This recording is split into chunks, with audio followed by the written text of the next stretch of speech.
Welcome to Rates and Barrels. It's Monday, July 1st. Derek Van Riper, Eno Saris here with you. Welcome to the second half of the 2024 baseball season. The whole league now, I believe, has passed the 81-game threshold, so we are officially into the second half. No matter which team you follow or root for, or whether you play fantasy baseball, we're there. And there's still a long way to go. Like, you look at the standings, real or fantasy, and you think, oh, okay, these teams are kind of out of it. These teams are the ones that are likely to win. Yeah, that might be somewhat true, but no, a lot can still change in the next 80 or so games. How's it going for you on this Monday? All right, I had a moment late last week where I've been, I had this auto team that I was been trying to make it work. I even bought early in the season, took on a rental Vlad Guerrero Jr. and tried to improve the team. And the weirdest thing was that I was like, some of these guys are playing a little bit better, and I'm still ninth.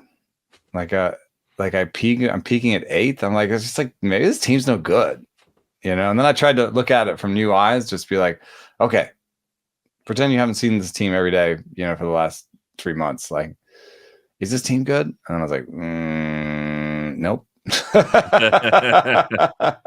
And so I did this crazy fire sale where on one day I made trades with second, third, and fourth place and just traded away all my rentals.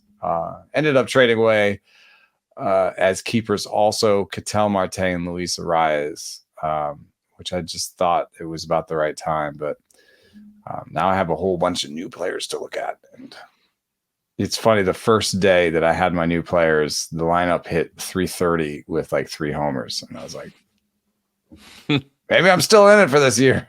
See, but that's the dangerous game. We talked about it a little bit last week, and the segment sort of got bumped. We'll do it right now, actually. How do you avoid becoming the Angels in your leagues? The team that is just like trying to play for now and not doing enough for the future. And it's a terrible spot to be in a keeper or a dynasty situation, because you end up peaking outside the money, usually outside the top 3. If we're talking about a 12-team league, or maybe a little further down if it's a bigger league that pays out more spots. But you're not bad enough, at least you don't seem bad enough at a given time to say, I'm tearing it down, I'm trying to get some prospects. So you just keep playing the middle year after year after year. Obviously, that's not what happened to you, right? You were more competitive in previous years, but taking that fresh-eyed approach, what did you see that was different? What actually kind of tipped you over the edge? Were you counting quality keepers? Like, how did you decide that your team wasn't quite good enough as it was built? And because I think you were right. Like, if you go in and start making trades, you don't just make 1 or 2. You make like 4 or 5 and really just turn it over.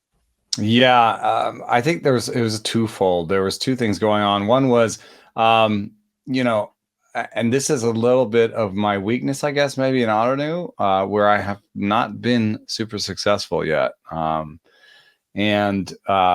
happened was I looked through my roster and just realized how old my roster was. I had Paul Goldschmidt and Nolan Arenado on the same team.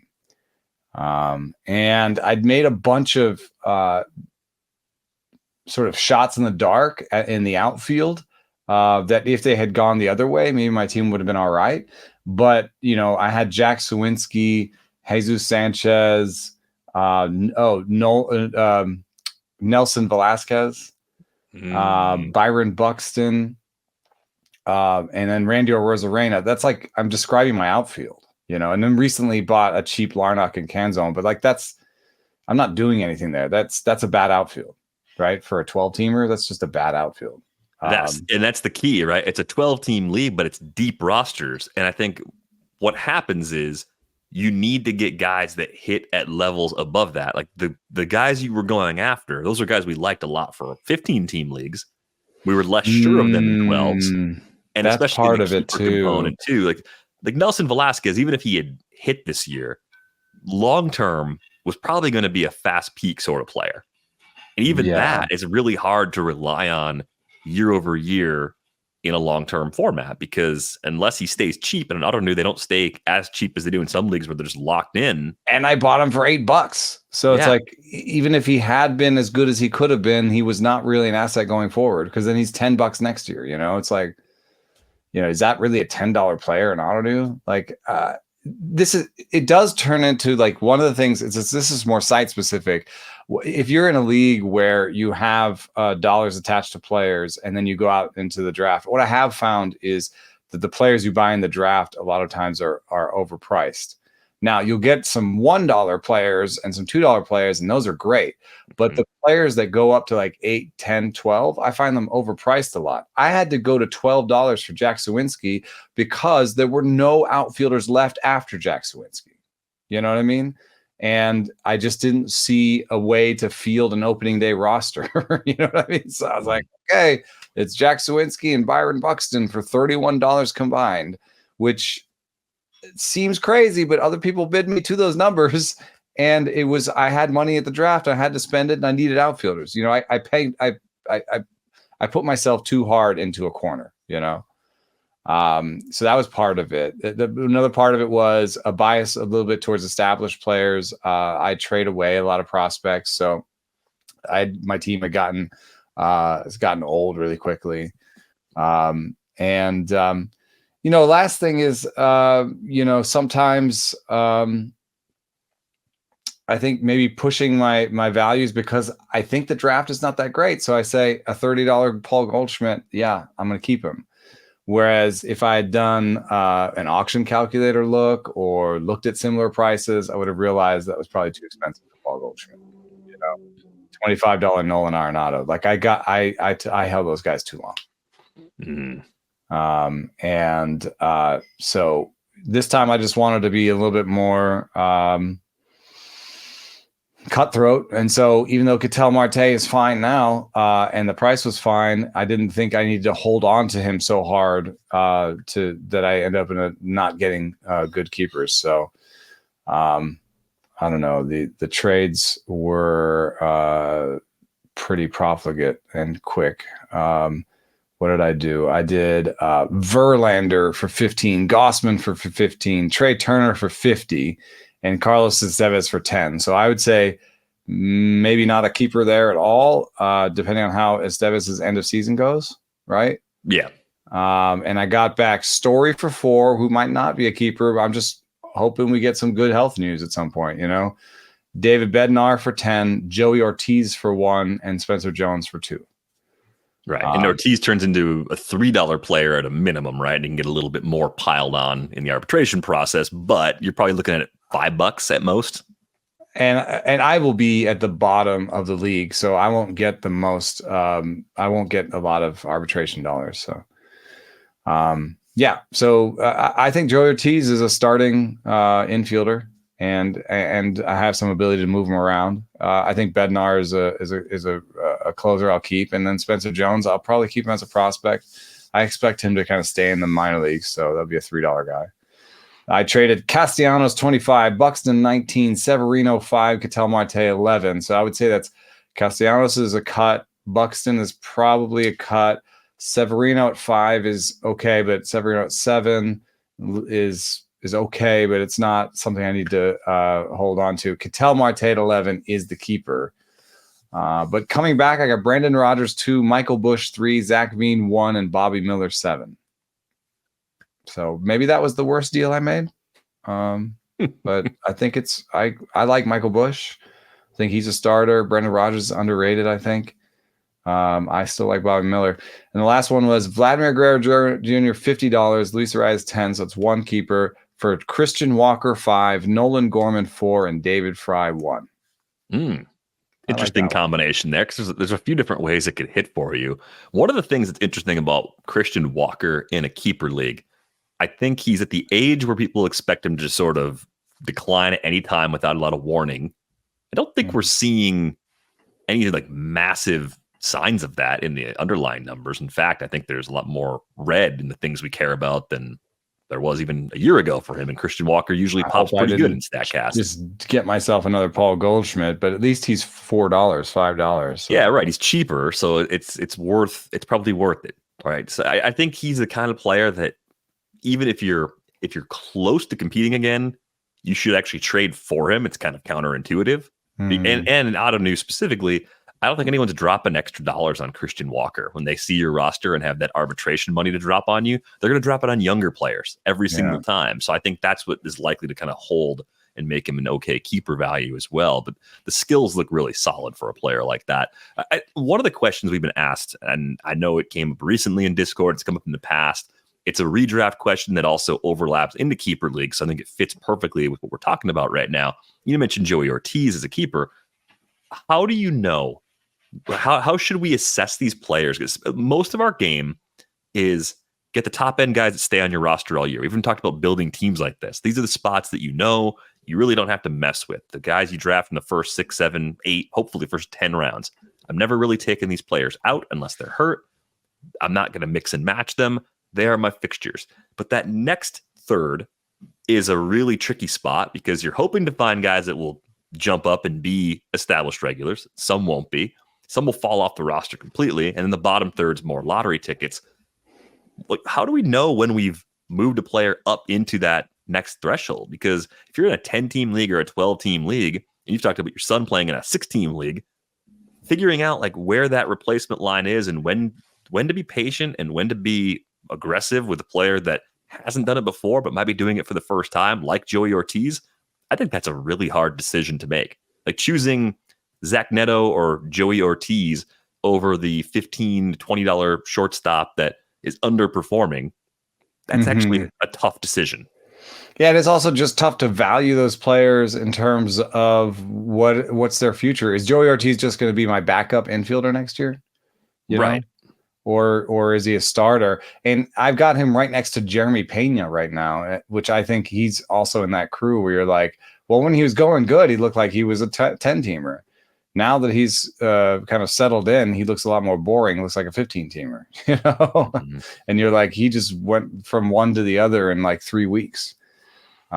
So yeah, I mean, my basic strategy with these, as you can see with Fry and Gorman, I've got Steer on my team. Ortiz is I'm hoping, and Bush is. I'm hoping to have a lot of eligibilities, and basically cover all of my team going into the draft, so that I don't have a quote unquote need, you know. And then what I'm hoping to do is just buy those upper tier players and then move these other cheaper guys around to accommodate them, basically. But one thing that I've noticed is that outfield is going to be an issue for me. So I better hit the decks and see if I can make one more trade for a keeper outfielder.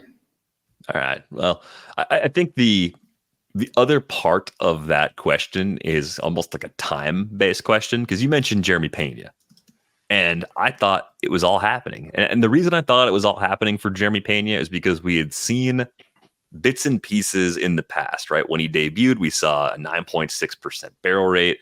You know, last season, it seemed like he was a little dinged up again. And that's been part of the story, really, each of his first 2 full seasons. Beginning of this year, brings the K rate down. Still got the K rate down, too. I thought it was skills consolidation, and he's running a little bit more this year, right? He's on his way to like 20 stolen bases instead of the low double digits. So I just keep getting tricked, I think, by Pena in these stretches where it looks like he's either taking a step forward or combining the best parts of his profile from these last 2 seasons. I don't know. He's 26. Like, you know, next year he could do it. Like, I mean, all it takes for him to be a 10-team player, I think, is cut that ground ball rate to, 42% next year and push the barrel rate back up to 8 or 9% like he had his rookie year. If he does that with the new K rate, now you've got a guy who's going to hit 290 with 25 homers and 15 steals. That's a 10-teamer. I think it's also like a lineup position question, too. There was a stretch from probably the later part of April, especially early May, where he was pretty well entrenched in the heart of the order, hit between 3rd and 5th, 2nd and 5th, almost every one of his starts, down until about mid-June. And now he's kind of drifting a little further back down in the order again.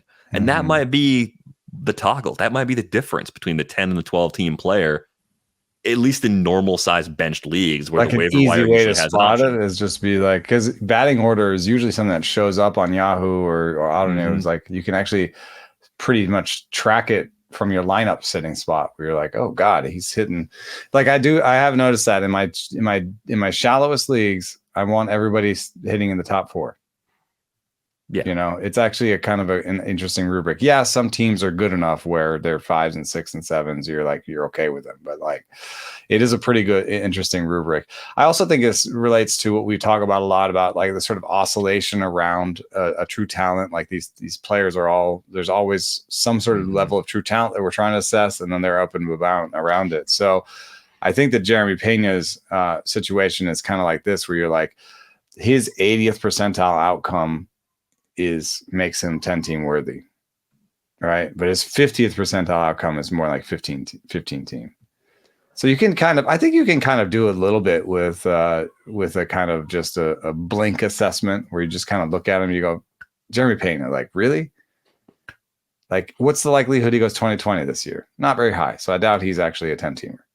You know, I can also tell you this, that if you go out in the trade market will tell you something. I tried to trade Jeremy Pena and my 12 teamer for a really long time. And they told me with a resounding no, we are not interested. Yeah. So it was determined by that group of players that he doesn't have that high of a ceiling. Like, which almost says that's all that matters, because that's your league you're playing in, right? Like, we can talk about generalities here, but then there's the league that you're actually playing in. Yeah, it's true. And if you look back, we've talked about monthly splits, and it's the shape of a season. This season, the March and April numbers from Pena: 327, 367, 451. It was a 135 WRC plus. It was his best month so far. It didn't just trick all of us. The Astros thought, this is happening. This is the guy we hoped he'd be. And they put him higher in the lineup, yeah. Right. And he was league average in May, and then he was, as good as he was in March and April, he was about that bad in June. Mm-hmm. But the truth might be right there. The May numbers might be the truth. 275, 304, 385, 17% K rate. Not a bad player, but he has to run or hit homers if he's going to get out of that deeper league bucket in the long haul. And then how you decide when he's on your roster and when he's not, it's probably streaming. Do the Astros have 7 games this week if you're in a weekly league? Is it a bunch of lefties that are on the schedule? It's probably more things like that are causing you to move him on and off the roster in more shallow formats. Yeah, I mean, like right now, I'm left with Brendan Rodgers, so Christian Walker and Ellie De La Cruz at first and short, right? I feel very comfortable will be valuable players in this format. And then at short, third, and backup, I've got Brendan Rodgers, Jeremy Pena, Joey Ortiz, and Michael Busch. And maybe even David Fry, depending on what position he plays the rest of the year, and Nolan Gorman. That's the spaghetti. And to some extent, I just like that they're all cheap. They have multiple positions, and that their upper end outcomes are worthy of this league. But if I can go into free agency and buy someone at their position that I think is, a better bet, I will do that. So there's a little bit of my thought process is, none of these guys is like, oh, I'm going to be top third in my league at this position. But there are enough of them that I could get lucky with one of them, and I can also still go into free agency. I'll have more money in free agency than I've ever had. So this is a little bit of a departure for me. And I think that the other thing is that you kind of want to just like, don't be yourself all the time. It's a weird way of putting it, but like, how do you end up being the Angels is that you think like Angels all the way over and over again. It's like every once in a while you should throw a thing in there where you're like, let's do something different. Like, let's just sell early or buy, you know what I mean? Like, just be a little different than you normally are. And so this one was a quicker house cleaning than I normally do. And I have more money at the draft, and I'm not usually excited about that, but maybe it'll allow me to do some things. I just like that you concentrated the trades close together, and that you went to each of the teams all competing and found something they needed and made yourself better in the process, right? It's better to spread that around and do the extra work as opposed to trying to lump everyone together in one trade and just run away and say, hey, rebuild done, all set. I was disappointed I couldn't get like a top 10 prospect, but people really hold on to those players. I find that to be really difficult in auto news so far because people know, like, if you have an inexpensive player, top 10 prospect, it's someone you're going to have for a few years well below price if it hits. And knowing you need that ceiling impact, it's hard to find those players on that the wire. Vladdy Arias deal was I was throwing 4 people at Wyatt Langford, and he was like, I just can't give up Wyatt Langford. Yeah, I gave up a ton to get Wyatt Langford really early this season, and it looks terrible right now because Christian Yelich looks a little bit like 2 years ago. No, 3 years ago, Langford just hit a cycle as a rookie. Dude. Oh, Langford looks good too.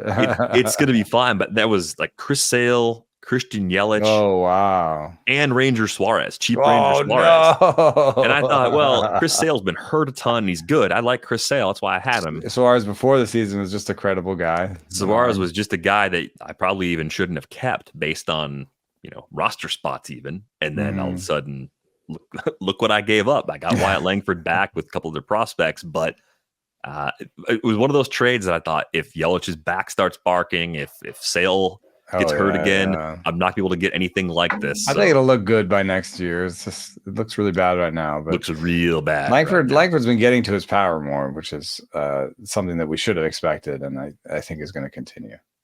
Hopefully it's win-win, though. Shout out to Baseball Pods, Chris, for being on the other side of that trade. Some big news going into the weekend. I think this actually dropped while we were recording the live stream on Friday, but James Wood has been promoted by the Nats. He's debuting today on Monday, so it wasn't happening over the weekend, but nevertheless, we knew the move was on its way. James Wood's really interesting. We've been wondering for weeks if he'd get a chance before August, and we're going to talk about the timing of this call-up a lot on our Tuesday show with Britt. But we've seen around an injury, 10 homers, 10 steals in 52 games at AAA this year, a sub 20% strikeout rate, which is really great, even though we know the quality of pitching at AAA, as has been discussed in the show many times, is not great. James Wood is walking a ton as well, and he's got a 59.1% hard hit rate. He's hit a ball 115, Jesus. Yeah, if you're looking for flaws, of course, the one thing to nitpick, probably the ground ball rate. 52.4% at AAA. It's the highest of any stop for him in the minors so far. It's not something that he'd had a problem with before, really. Right. So you kind of think that's going to go away over time. The Bat X currently projecting a 253, 320, 404 line, 26% K rate, 8% walk rate, and 7 homers, 6 steals over 62 games. So since we're talking about possibly 80 games, maybe 10-10 in the big leagues is possible if it clicks for him quickly. There were a lot of leagues I play in because he hasn't played in the big leagues yet. He was not eligible to get picked up on Sunday night. In Tout Wars, where you can pick up minor leaguers if you want to, it was a 25% bid, just over 25% to Sarah Sanchez. I think I was the runner-up, trying to get Wood on a team that desperately needs something good to happen. So where do you put the expectations given the skills that Wood has shown, the growth he's shown this year, and that he's done it against a group of pitchers at AAA that is among the worst collection of AAA pitchers we've probably seen in a long time? Yeah, one thing that I spot when I look in his line is that he has a bit of a pattern where, the first time he hit A ball, the strikeout rate went up. And then when he went to high A, went down a little bit. And then we went to double A, went back up. And then when he went to triple A, went down. What I'm seeing is just like an adjustment to each level, and it's healthy and it's good and it's part of his development. But at 6'7" and 21 years old, I kind of expect him to swing and miss a lot in his first time in the big leagues. It's a little bit part his size and the strike zone he has to cover, a little bit partially his strikeout rates in the minors. I just think James Wood is going to strike out, and I'm not sure that he's going to hit the ground running. We've just seen Wyatt Langford is, way more polished, older, ready to go. And he had his own issues, to begin the season. And so I kind of don't expect him to light the world on fire, but famous last words, I guess. I do have him in our draft and hold that we're in together. Oh, you have him in that league. Yeah, I was happy to put him in today over MJ Melendez, so I'll do that happily. Yeah, it's funny in some of those leagues, you're just playing someone who's getting any sort of playing time. A prospect gets up and you're like, hey, I know this might not work, but what I have in there is definitely not working. So I'll take the chance on quick adjustments. One thing that Trevor has pointed out a few times on the show is the height of the strike zone being different at AAA, right? I believe Trevor has said the strike zone is lower at AAA. And for a 6'7" hitter like Wood, talking about that a little bit too. Yeah, for a 6'7" hitter like Wood, I wonder if that makes a more difficult adjustment. If he's going to see more elevated fastballs, and maybe he's got the bat speed to catch up to them, but I wonder if that's how opposing pitchers are going to go after him right away upon arrival.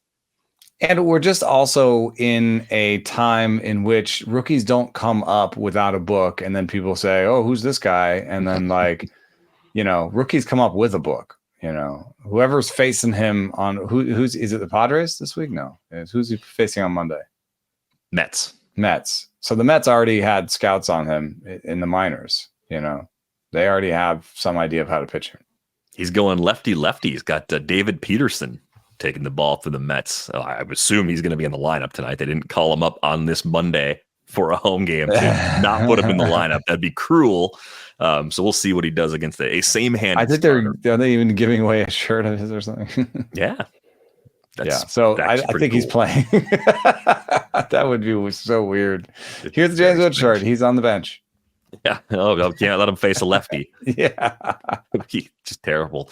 Eddie Rosario DFA'd by the Nats, by the way, in the corresponding move. But I understand your trepidation. I think Langford and Jackson Chourio and a lot of the rookies we've seen this year are great. Now is the time to buy Langford and Chourio, and my point is maybe with Wood, like 2 months from now, this is the time to buy him. Of course, you may have to buy him now to even have him 2 months from now. So, that's a bit of a question of game theory or whatever. But I'm just saying, I'm happy that I have Chourio and I've had him all year, and now I think he's about to go off. There's been a lot of good signs of Chourio recently, but just that points to what it's like to be like 21 years old and in the big leagues. Yeah, and as long as they're letting him play regularly, semi-regularly, James Wood can figure it out, and maybe it's 2025 that ends up being the massive breakout, right? Or maybe it's some signs of that in September, but I'm really curious to see where it goes. I'm glad he's up now. We'll talk again about the timing a bit on tomorrow's show with Britt. So other news from the weekend, Triston McKenzie optioned to AAA, and maybe this one's actually pretty simple. I think the concerns we've had about Triston McKenzie for years have been mostly health related, but also velocity related. This is not a hard throwing guy. He lost the tick, and Triston McKenzie couldn't afford to lose one. He lost basically 1.5 miles per hour off his fastball compared to where he was in 2022, the last time he was really good as an effective starter in Cleveland. So in the 20 starts he's made since, only 4 last year, 16 this year. I mean, it's been a little bit of everything. It's been major problems with walks. The home run rate's gone through the roof. He's at AAA trying to get it back, but if he doesn't get the velo back, I don't really know what kind of future McKenzie could possibly have as a starter, as he's currently built. Yeah, I'm doing a real quick thing here because I think the story for me is that his fastball wasn't quite good enough. If he didn't throw it as hard as he could, and that he kind of came up and was like, okay, I'm going to throw as hard as I can. And then he lost the command. So McKenzie was kind of stuck. Am I going to throw 91 with command or 93, 94 without command? And he kind of went the way of the league and said, oh, I got to throw harder. And now after injuries, he's kind of back to 91 with no command. So I did location plus minimum 80 innings over the last 2 seasons combined. And Alex Lang has the worst location plus with those. Triston McKenzie is second. Then it goes Alexis Diaz, Jake Diekman, Aroldis Chapman, who you might think has the worst command on the planet. Jose Cuas, Andre Palante. I have not said a major league starter yet, although I guess Palante might count. Mark Leiter Jr., Michael Kopech lost his job due to bad command. Jose Budo, not an established starter. Luis Medina, Luis Heel, Jalen Beeks, Jose Soriano. You know what I'm saying? Like, we don't have an established major leaguer who's starting every fifth day and is successful and has done it for a while on this list yet. And he's had the second worst location for us. So I don't know if it's, I often think that bad command is health related, and with him, that wouldn't be a surprise. So whatever he needs to get right, but if it's a little bit more of an entire, sort of rethinking of his delivery and maybe some going to a biomechanics setup and doing all that, maybe Triston McKenzie needs to kind of rework it from the ground up. There's also this lingering possibility that he needs Tommy John surgery too, right? Right. So, that's right. He had the partial tear. Yeah, that's what I would think. It's something like that. So I just wonder if he's kind of stuck in between right now, where it's like I can't air it out the way I want to because I'm afraid of tearing up my elbow more. And now being demoted, maybe that's something he'll reconsider again, but hopefully he finds a way back. I mean, the secondaries are good. If he comes back at some point and doesn't have more velo, he probably has to find a way to mix up the fastballs, have different shapes on those, because he throws it a lot. He throws it 52% of the time, and it's just not a good enough pitch. Come back with a cutter and a sinker, maybe. Yeah. But,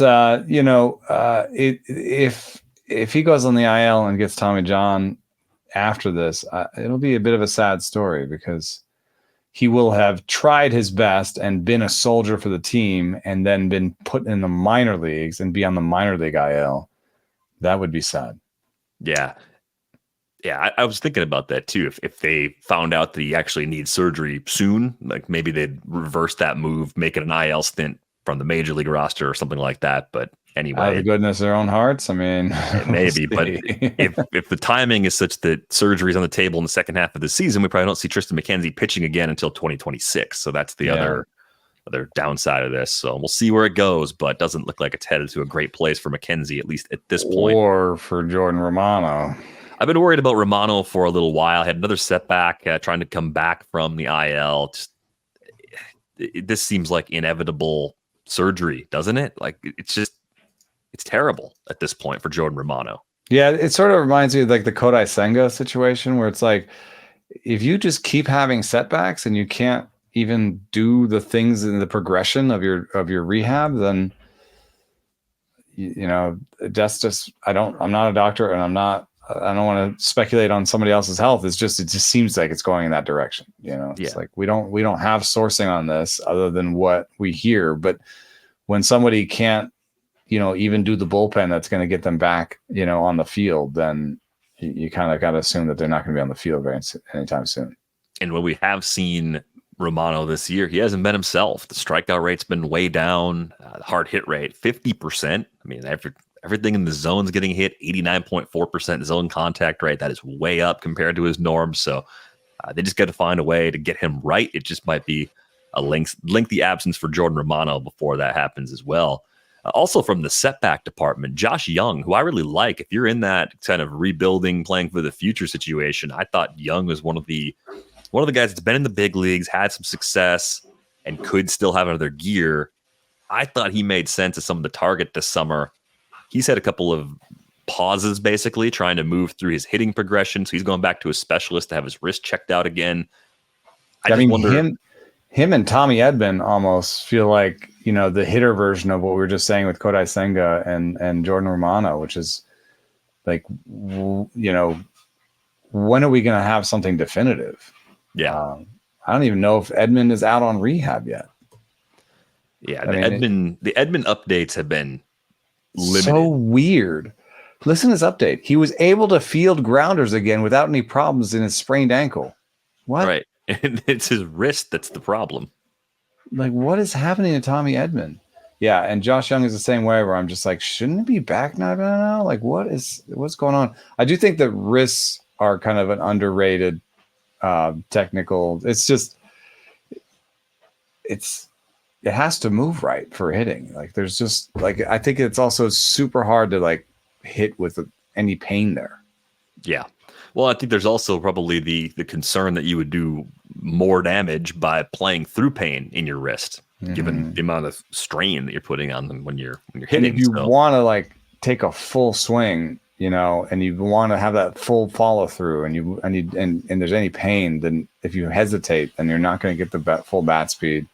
That's why I did see someone saying that like maybe recent upticks in bat speed are kind of a, you know, feeling healthier, almost like, you know, upticks in the exit velo, you know, just letting it fly. They're letting it fly, right? And if you got a sore wing, you can't let it fly.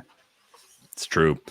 So yeah, I think I'm dialing back the trading for Josh Jung every place I can until we get some more progress, till we see him actually back in games again for the Rangers. Hopefully it's just scar tissue, something minor, but we'll see what that visit with the specialist reveals. Some news on Mike Trout, nearly pain-free, hopes to return by the end of July, according to our friend Sam Blum. So, hey, we're on July 1st now. Maybe we'll stretch this. The last 30 update days. from Sam Blum was that it's going worse than expected and it's taking him longer. Yeah, but after that update, we got another update. So, didn't like how that one landed. No, I guess not. I hope he's back. I want Trout to come back. I want Trout. You know what's funny is that probably the prognosis in both of these was late July.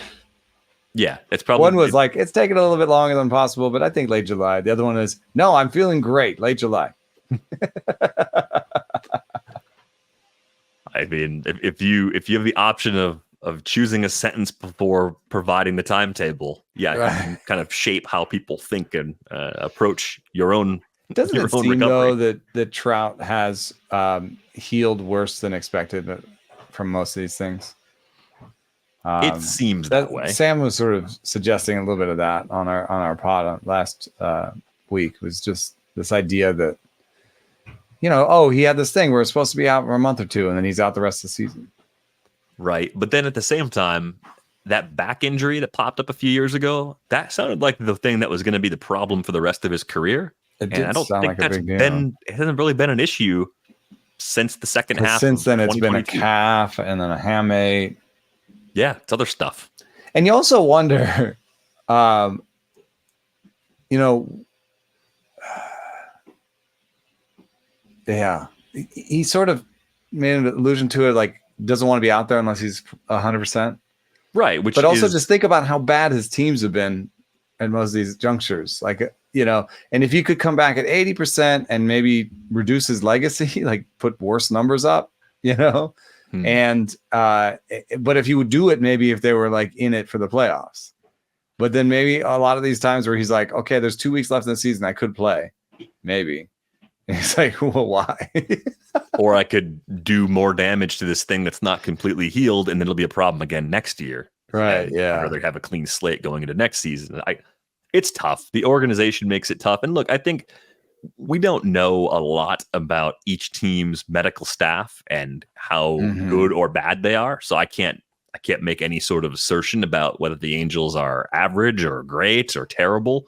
But it's another factor in all of this, just in terms of the things they're advising him to do, or if he's got his own doctors providing their medical opinions. Like it's a lot of moving parts with. Yeah. Like the Giants have like basically a director keeping their players healthy. And I'm not saying that the Giants have great outcomes on this. I will point out that they've been older than most teams, you know, but just the fact that they have that position is kind of interesting to me. It's just like if you follow the trainer all the way up to the front office, it's like somebody who's all the way up at the top of the front office. I wish I had the name in front of me, but it's, you know, it's like you have somebody advocating for player health in the room when they're discussing trades and discussing roster construction. Not every team has that, where like somebody who cares about the players in that way is up there. Like the Cubs hiring Mike Sun to be like the director of fatigue. Even if we haven't seen the outcomes shift for them yet, the fact that they did that puts them ahead of other teams. Yeah, it's a concerted effort to be better in an area where a lot of teams have haven't their put enough value effort set. in. Yeah, they have that in their value set. It's a concerted effort at the very least. You know, they're doing something about it on some level. Yeah. All right, so we'll see. We'll see if Trout hits the timetable as expected. Late July. He's got 30 days to get it in there. 30 more days after this one. Let's talk about where the money went this weekend. Some players that ended up on a lot of rosters. Not surprisingly, after his debut last week, David Festa was a popular pickup, looking at the 12-team RotoWire Online Championship over at the NFBC.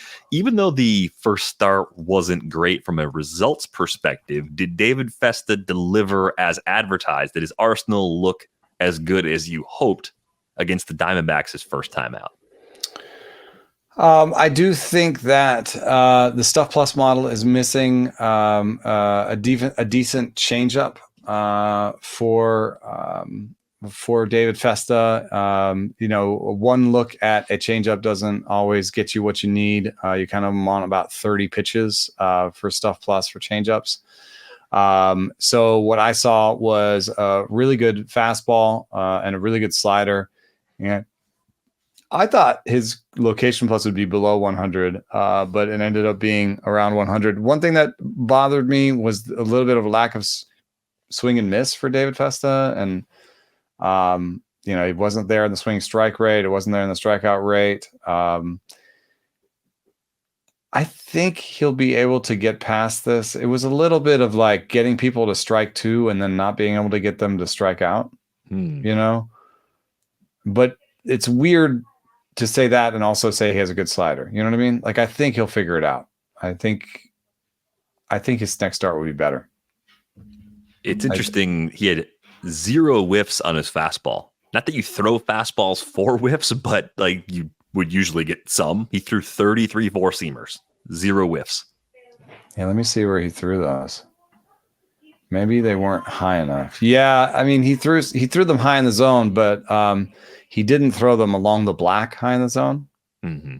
And so there's also a sort of ABS minor league strike zone question here. Maybe where he was aiming was the top of the strike zone in the minor leagues. And here True. People are like, no, that's just sort of middle high, I would expect the one thing that I do like is that his groupings are tight. So I think he might have okay command. Some people didn't like David Festa's delivery mechanics, but I don't know. They seem fine to me. Yeah, it's funny. Like the quabbles with the deliveries. I'm like, well, I don't know what you're looking at. It looked like he's got a little bit of a shoulder rotation coming back or something. I don't know. It looked a little funky to me, but he gets a little tight and together in the back, and then he comes out. Whatever. I mean, as long as he's not tipping anything, I don't. If it works for him, it works for him. I think that the results would look a little different if he'd been tipping.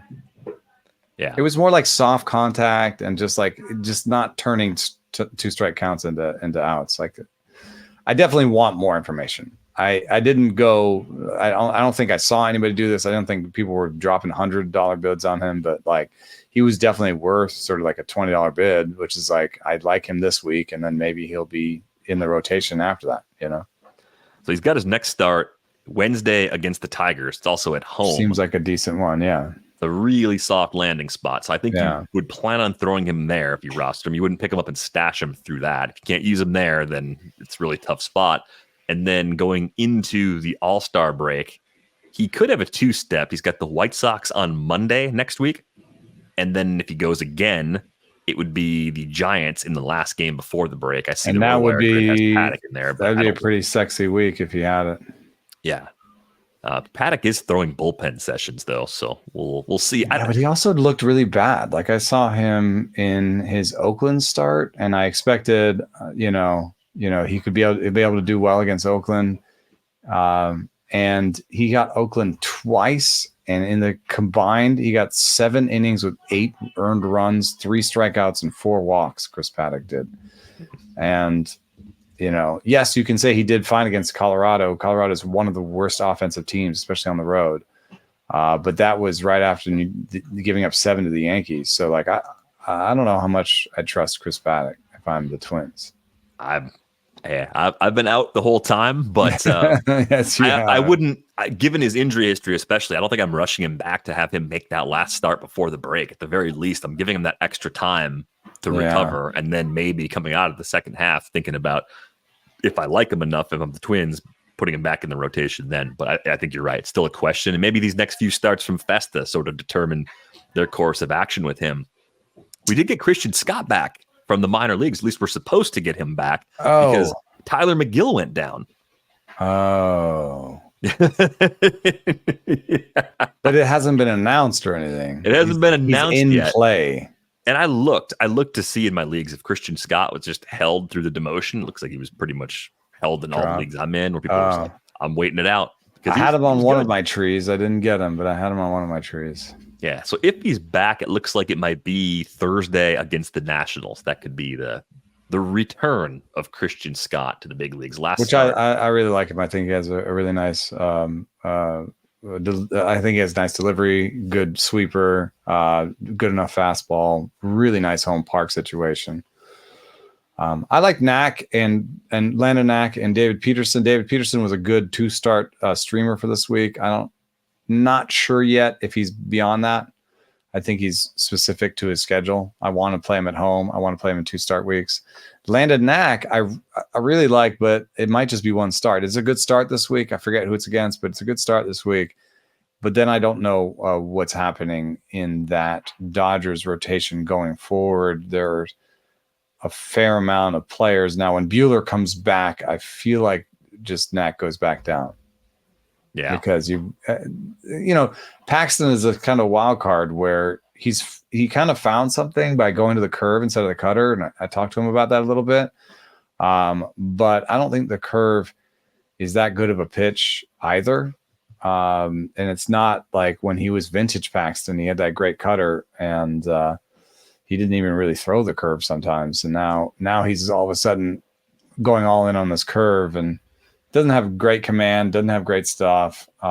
There's always a chance that they move on from Paxton and keep Knack up. But I wonder if the play with Paxton in LA is just, win some games with him during the regular season and manage Landon Knack's, and manage some of the young people's innings so they're more available and the whole league hasn't seen them. So, maybe Landon Knack is a better for them in the postseason if he's, you've kept his innings low and the whole league hasn't seen him and you could break him out in a surprise series against whoever it is. Yeah, that's true. It's a matchup against Arizona this week for Landon Knack. And yeah, as you said, not necessarily a lock to stay in the rotation, even though he's pitched well with the limited opportunities that he's had so far. I was trying to figure out why Michael Toglia was picked up in a bunch of leagues. The Rockies have 7 games at home, so I think that alone probably made him interesting. Either Harris Montero was sent down, I think. They made the change? Yeah, I'm pretty sure I saw this.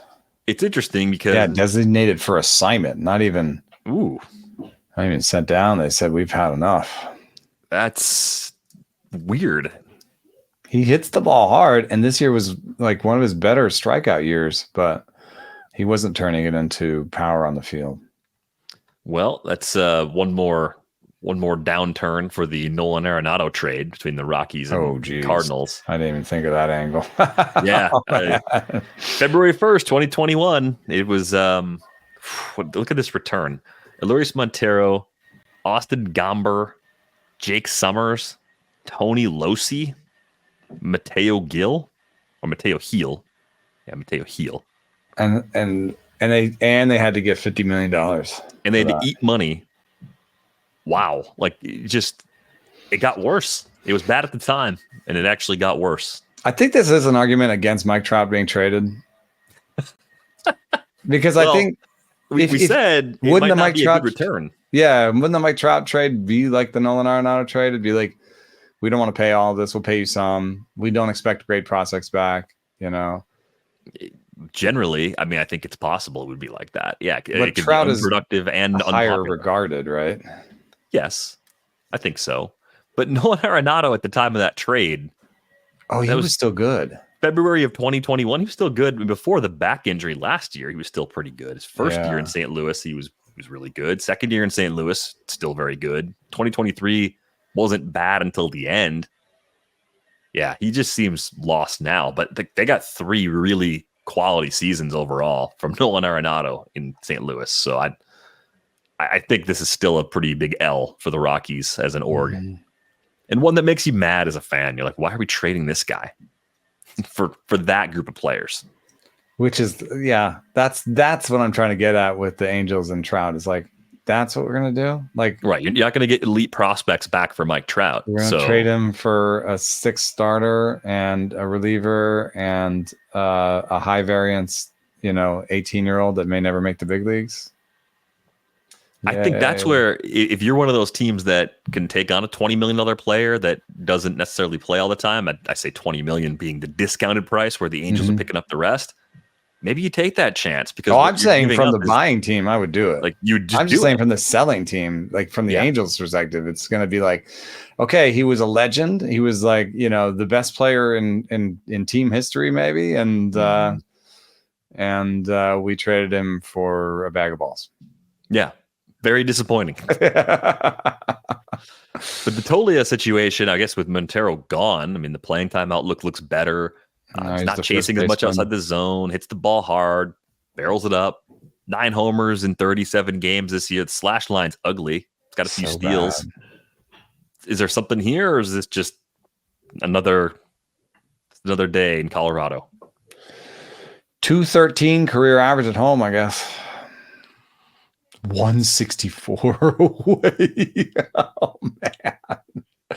man. People chasing homers. I guess that's it. I didn't take part in this one. Yeah, I didn't either. But hey, to each their own.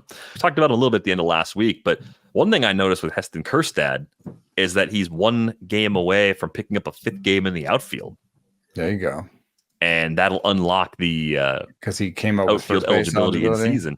Yeah, there's some leagues he's UT only. There's some he's first base. Like it varies a little bit from place to place. So you're just kind of watching that in season total to see if he can qualify somewhere else. Like it's 5 starts is what he needs. So I wanted to either there or about to get there. To highlight the fact that he hasn't hit a ball 110. So I went and found comps of hitters this year that have a good hard hit rate over 45%, but have not hit the ball 110. And I think this does describe an interesting group for Heston Kjerstad, because there are some who sort of wonder if he's got all that power, if he's going to be on the JD, like a healthy young JD Martinez side or an Elliot Ramos side, or if he's going to be more like a Kerry Carpenter or Francisco Lindor. I would say that, combining this level of raw power with good game power, but being 25 years old, means that he's probably pretty close to his peak already. And I'm sort of guesstimating, but I would guesstimate that Heston Kjerstad's peak power output is going to be around 25 homers. That's sort of an educated guess looking at the max. The max EV is the raw power, but he's been pretty good at hard hit rates. He's had better max EVs in the past, and we've seen him barrel balls. But if that max EV has some effect, one thing you will notice on that list of comps is just nobody who's like an effective sort of 35 home run hitter, in the big leagues right now.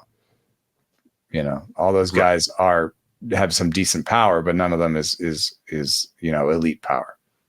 I think it'll just come down to whether or not he hits for average and gets on base at such a high clip that he's a fixture in the heart of the order for a long time on a good team. Like if that's the case, then being a 25 home run guy isn't bad. But if he ends up hitting 250 with a 310 OBP, then he's going to be a bottom half of the order hitter on a good team. And that's going to be that little toggle that when he's slumping, knocks him off shallow league rosters, even at his peak. But if we have that better outcome, then it's great.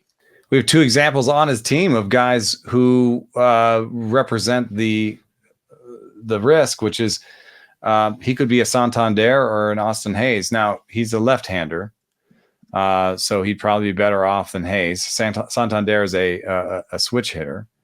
But both those guys are like the 25 homer, 310 OBP that you're talking about. And both those guys have not had any dynasty value in fantasy leagues like for the last 3 years. You can get Santander whenever you want. Like not a lot of trade value, but at the same time, if you were rostering Santander and competing, I think you were doing pretty well because he played a ton. The power ticked a little above. He had 33 homers in 2022, 28 last year. So the run production was really good. And that average, while it's not like jump off the page good, was probably not hurting you. So it ticked a lot of boxes in those deeper leagues where Santander was a little bit underrated. Yeah, like just, and I don't know if he's a free agent at the end of this season, and if someone's going to go and throw him Avi Garcia money, you have a better track record of health and more consistency in production. But I do think he has a profile that is going to be interesting to watch. Yeah. With Kjerstad, I do think he kind of fits into our conversation earlier about it's not obvious to me where he slots in from 10, 12, and 15 team leagues. Like obviously in 15 team leagues, probably going to be useful, at least on a streamer level, but does he have the talent, the top end talent to be a 10 team stalwart? And, I'm in a 12 team league where I've got him and I'm competing.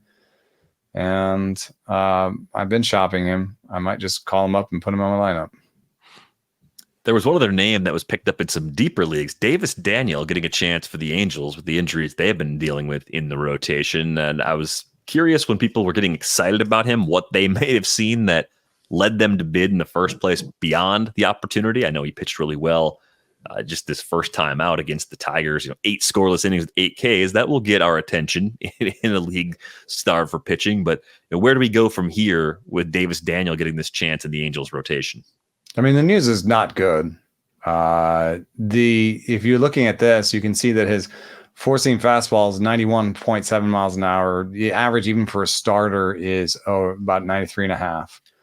So he's 2 ticks below average on the four-seamer. Then you look over at that little red bubble, and you see that he's got 2-3 inches less ride than the average four-seam. And then you look at the changeup bubble and you go, wow, that changeup bubble is really close to the fastball bubble. You know what I mean? Like those are really close to each other. So there's just not that much of a difference in movement between the two.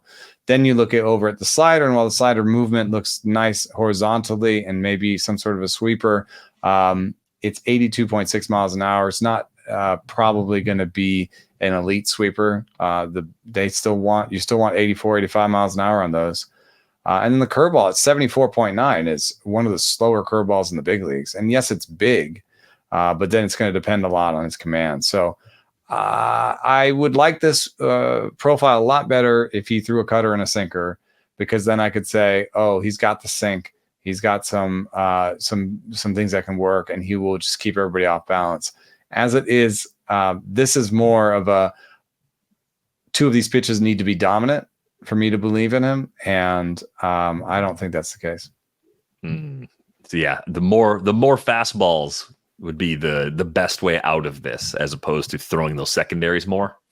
Because I think he's like, if you look at that fastball profile where it doesn't have ride and it's kind of more horizontal, and then you look at his slider and you realize that's like maybe a sweeper. I think he's basically a sinker sweeper guy in disguise. And so Davis Daniel, if you're a sinker sweeper guy, then you need a cutter or force, or like a more true four seam. If this is what he's calling his four seam, then maybe a sinker would have a better depth and give him another look against righties. But whatever it is, this being your only fastball at 92 miles an hour, I don't even know if it's so different that it's loaded. You know what I mean? Like, yes, this reminds me of when George Springer said, there's no easy pitchers in the rotation anymore. There's nobody who throws 92 with a slider. Well, I'm like, well, his name is Davis Daniel.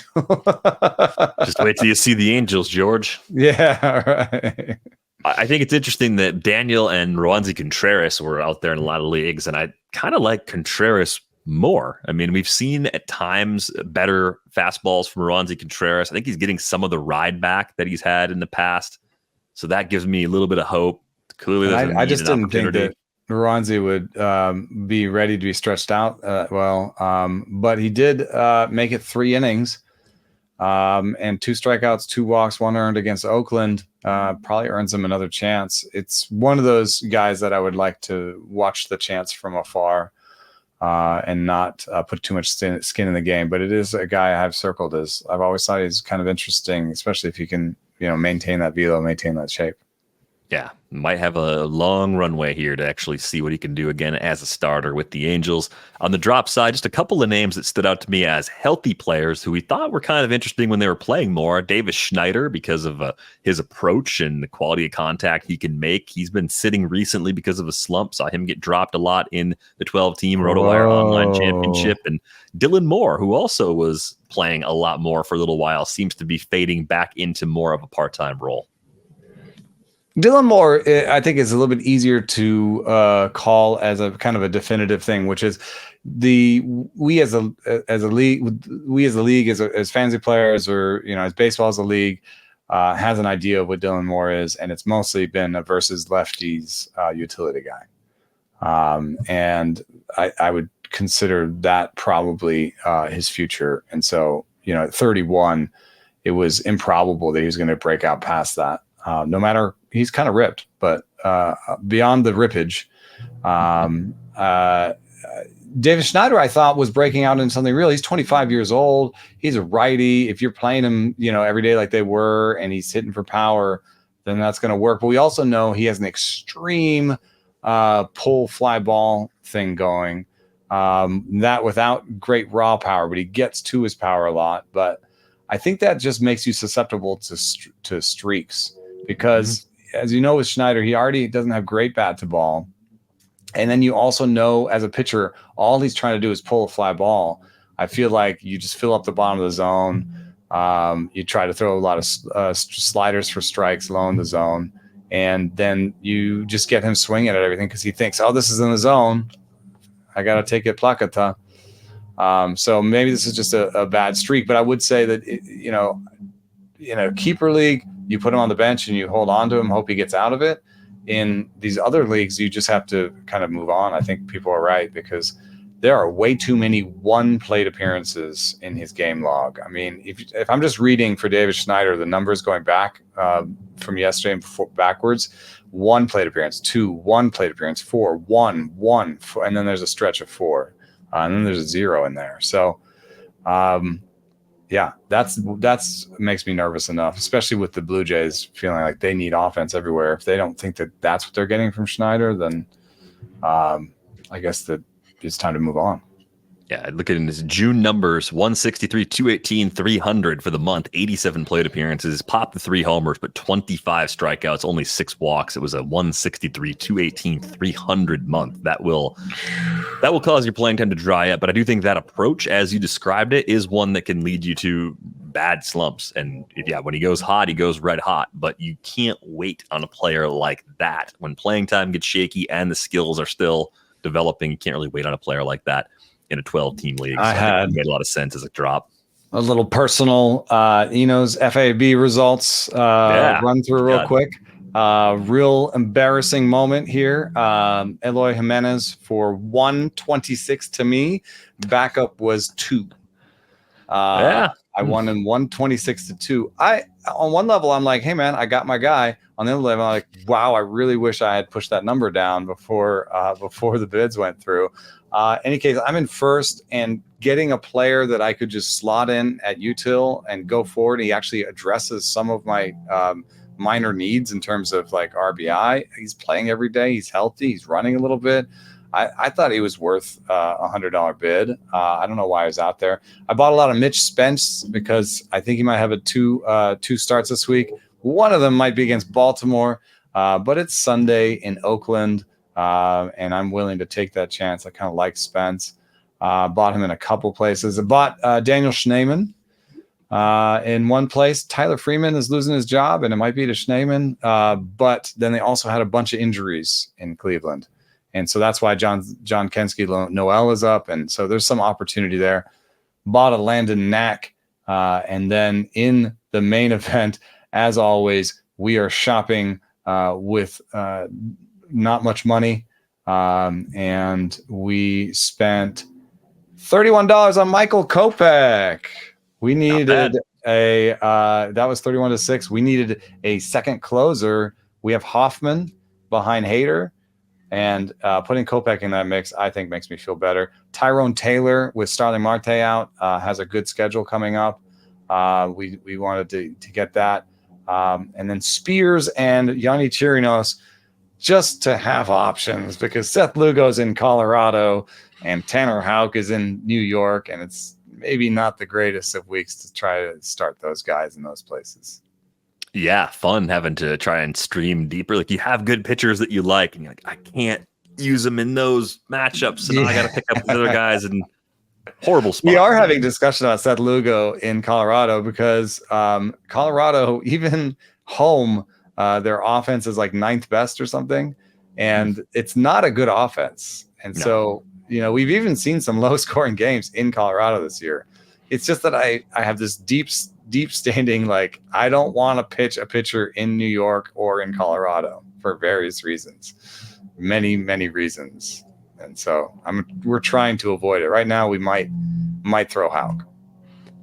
I'm just laughing because the Brewers are in Colorado to start the week for a 4-game series. And I think it's opener, Keuchel, Ray, and Tobias Myers taking the ball. And I'm like, how well is this going to go? Like, is this going to be the Colorado Funhouse series where the stupid Rockies hang 8s on the Brewers every night? Or Colin Ray had like the greatest start the other day. Like, what kind of magic they brewing in Colorado? In Milwaukee, it's crazy.